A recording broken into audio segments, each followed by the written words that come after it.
मुझे याद है हम लोग छोटे थे तो एक पुराने कार्यकर्ता थे और किसी कारण से एक दूसरे कार्यकर्ता थे, उनको कुछ लगा होगा कि इनकी कोई बात सही नहीं है, तो उनने डिक्टाफोन वगैरह लगा करके रिकॉर्डिंग करी। 12-15 दिन लगाए। आज की तरह का समय नहीं था कि व्यक्ति और तरीके से रिकॉर्ड कर सके, तो डिक्टाफोन लगा करके रिकॉर्ड किया।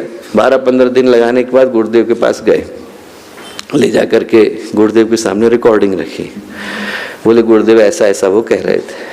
गुरुदेव हंसे, बोले बेटा एक बात बता, 12-15 दिन तूने रिकॉर्डिंग करने में लगाए, इसके दो ही अर्थ है। एक तो तेरे पास 12-15 दिन का खाली समय था जो तू और कुछ न करके सिर्फ दूसरे की रिकॉर्डिंग करता रहा।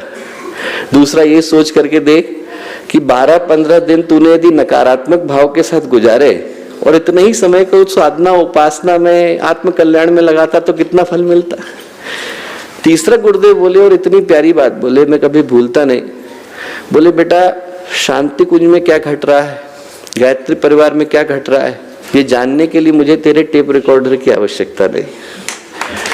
बोले शांति कुंज मेरा शरीर है, शांति कुंज मेरा शरीर है, इस पर मक्खी भी बैठती है तो मुझको पता चल जाता है, यहाँ पर मक्खी भी बैठती है तो गुरुदेव को पता चल जाता है। तो आप सोच करके देखिए कि किस शक्ति के विषय में चर्चा हो रही है।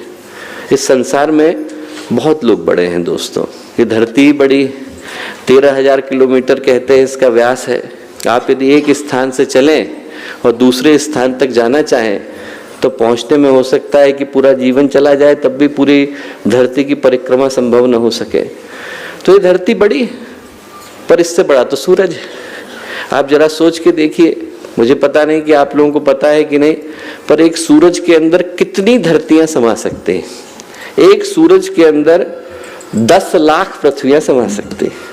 अभी सूरज के अंदर से सोलर फ्लेयर निकली तो उस एक सोलर फ्लेयर की जो लंबाई थी वो 83 पृथ्वियों के बराबर थी। तो धरती बड़ी, पर धरती से बड़ा सूरज, और सूरज के अंदर 10 लाख पृथ्वियां समा जाती हैं। और वो सूरज भी सबसे बड़ा नहीं है, हमारे से 3 सौरमंडल छोड़ करके जो सूरज है वो इतना बड़ा है आर्कटुरस कि उसके अंदर हमारे जैसे सूरज के 25 सूरज समा जाते हैं, पर वो भी बड़ा नहीं है।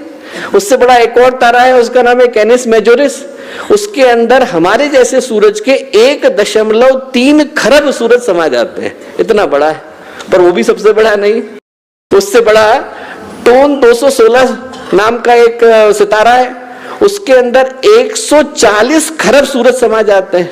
140 खरब सूरज, एक सूरज के अंदर 10 लाख पृथ्वी, उन 10 लाख पृथ्वियों में से एक जगह पर हम छोटे से व्यक्ति के रूप में विद्यमान है। तो इस ब्रह्मांड में हर बड़े से बड़ा कोई ना कोई है, और मेरी दृष्टि में जो सबसे बड़ा है उसका नाम परम पूज्य गुरुदेव है। पूरी दुनिया में, पूरे ब्रह्मांड में यदि कोई एक शक्ति है और एक कोई चेतना है जो शायद सबसे बड़ी है और सबको अपने अंदर समाहित करने की सामर्थ्य रखती है, तो वो गुरुदेव है। और ये बात मैं इसलिए नहीं कह रहा हूं दोस्तों कि लोगों को अच्छी लगे, अलंकारिक लगे, इसलिए नहीं कह रहा हूं कि लोग इनको प्रशंसा की दृष्टि से देखें, इसलिए कह रहा हूं क्योंकि ये बातें सच है। मैं इसलिए कह रहा हूं क्योंकि इस बात पर मुझको पूरा पूरा भरोसा है कि इस संसार में यदि कोई सबसे बड़ी चेतना है तो उनका नाम परम पूज्य गुरुदेव है। और इसलिए भी कह रहा हूं क्योंकि आने वाले समय में आज जुड़ने वाले कार्यकर्ता, 100 वर्ष बाद जुड़ने वाले कार्यकर्ता के मन में ये पर्सपेक्टिव क्लियर हो सके कि बात किसके लिए की जा रही है। नहीं तो लोग सूरज को जुगनू समझ करके बैठ जाते हैं और भूल जाते हैं कि हम बात किसकी कर रहे हैं। हम लोगों को उठाकर गुरुदेव के चरणों के अंदर डाल दिया जाए तो हमारे जैसे करोड़ों व्यक्तित्व मिलकर भी गुरुदेव के चरणों की धूल नहीं बन सकते।